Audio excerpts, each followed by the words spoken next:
Someone reacted to that part in my reflection yesterday about Judas Iscariot. He commented on my homily as posted on my Facebook page, supplying biblical quotations which, according to him, are enough proof that the Lord himself had condemned Judas. So he said, "Who am I to say otherwise?" He cited in particular that passage where the Lord said, and I quote, "The Son of Man indeed goes as it is written of him, but woe to that man by whom the Son of Man shall be betrayed. It would have been better for that man not to have been born." Matthew 26:24. With all due respect, let me address his point in this homily. If Judas were here now, he would probably had said to him in reply, "Yes, you are right, bro. I should be condemned."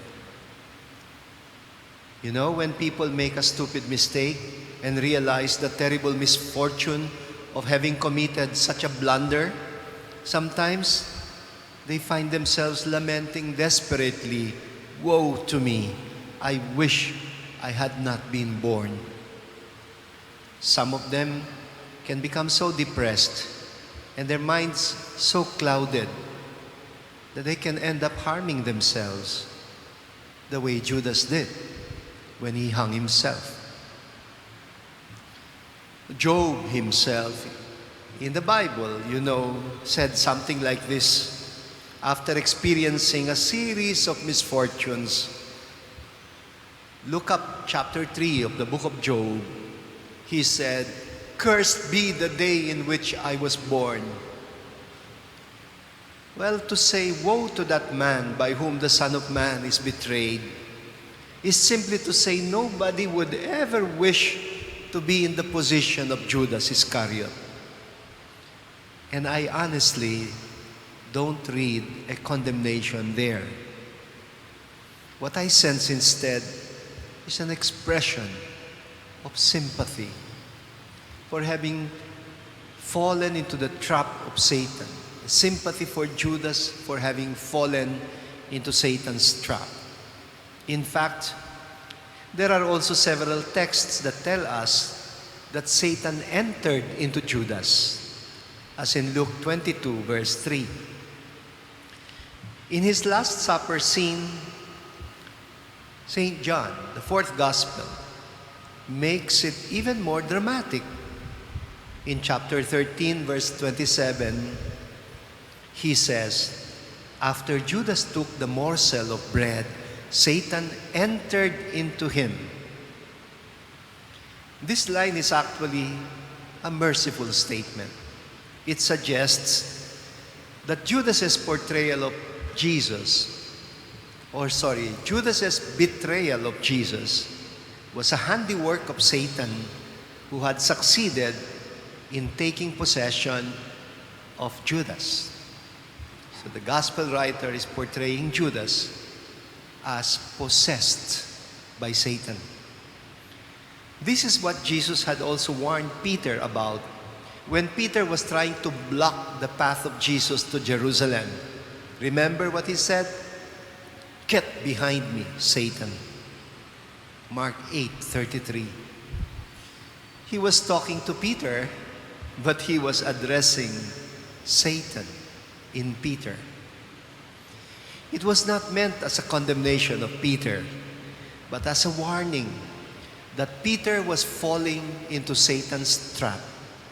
He also said in Luke 22, verses 31 to 32, and this is a very important text for the Pope, the Supreme Pontiff, because he's supposed to be handling the office of Peter. "Simon, Simon, behold, Satan has demanded to sift all of you like wheat, but I have prayed that your own faith may not fail. And once you have turned back, you must strengthen your brothers." Judas obviously failed in his faith. But what did Jesus do to counteract Satan's plot? He rode along and said to him, "What you are going to do quickly."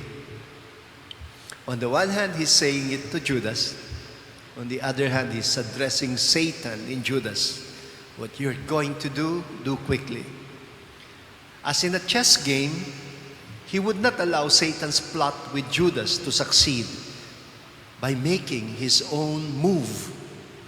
Before Judas would go out to carry out his act of betrayal, Jesus would already break the Eucharistic bread and give Judas a morsel of bread. The Bible scholar, Father Frank Maloney, an expert in the Gospel of John, feels very strongly about this particular text. He says he does not doubt the Eucharistic character of Jesus' act of breaking bread with Judas. Or I must say, breaking bread for Judas. Judas was the very first communicant at the very first Eucharist. With that gesture, Father Maloney says, Jesus has made it very clear what the Eucharist is for.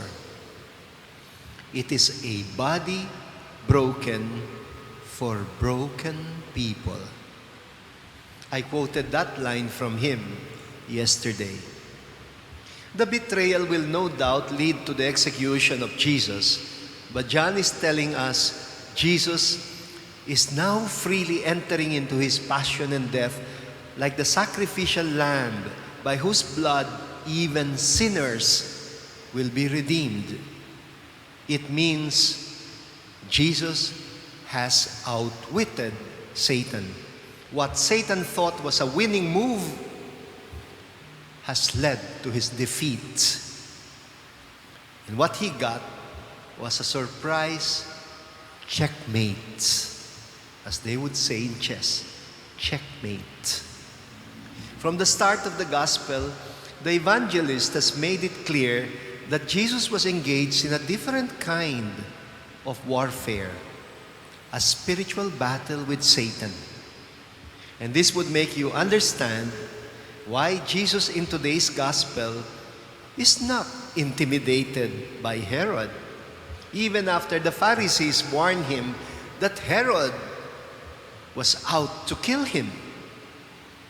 If I may paraphrase what Jesus meant, I think what he was really trying to say was, "Oh, please, you tell Herod he does not scare me at all."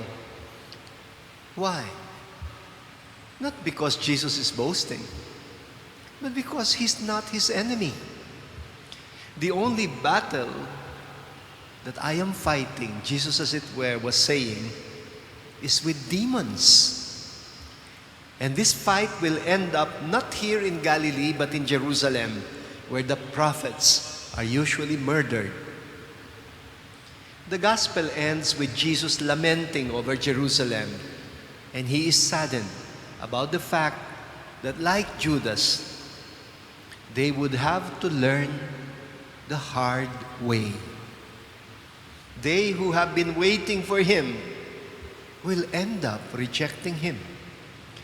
They will not realize this until the last moment when they would have crucified him. They would have crucified him who had come only to redeem them. Can you imagine waiting for your redemption only to realize that you have crucified your Redeemer? This is also the message of Paul in our first reading, where he says, "Our struggle is not with flesh and blood," meaning our enemies are not human beings, but principalities and powers and evil spirits. And what are we supposed to use as weapons for our spiritual battle? Paul speaks about putting on the shield of faith, the helmet of salvation, and the sword of the Spirit, which he says is the Word of God. The Word of God.